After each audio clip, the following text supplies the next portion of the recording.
Hello guys, আসসালামু আলাইকুম। Welcome back to my channel. তো সবাই কেমন আছো তোমরা? আশা করি অনেক ভালো আছো। আলহামদুলিল্লাহ, আমি ওই রোদে থেকে অনেক ভালো আছি। তো আমি আজকে দুটো আমরা পারবো। যেটির কষ বের হচ্ছে ঠিক আমি ওটি পারবো। আমার আম্মু বলেন যে যেটি ভালো না সেটি আগে খেতে হয়। তো আমি নেক্সট আর একটা পারলাম, দেখলাম ওটা আসলো না, পরে আমি উপরটা পারলাম। তো পরে আমি এগুলো নিয়ে ঘরে যাচ্ছি, রুমে যেগুলো পানি ধোবো, কারণ এগুলোয় অনেক ধুলাবালি লেগেছিল।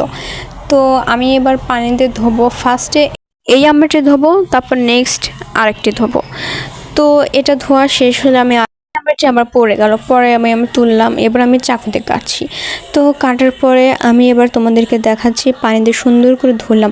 আমরা এমনি অনেক মিষ্টি, বাট আমি তাও তোমাদেরকে দেখার জন্য একটু হালকা লবণ আর একটু হালকা মরিচের গুঁড়ো দেবো। তো এবার হালকা লবণ দিলাম, লবণ দেওয়ার পর হালকা একটু মরিচের গুঁড়ো দিলাম। যেহেতু আমরা মিষ্টি, সেহেতু এগুলো দেওয়ার প্রয়োজন ছিল না, তাও আমি তোমাদেরকে দেখানোর জন্য দিলাম। খেলাম, অনেক ভালো লাগলো।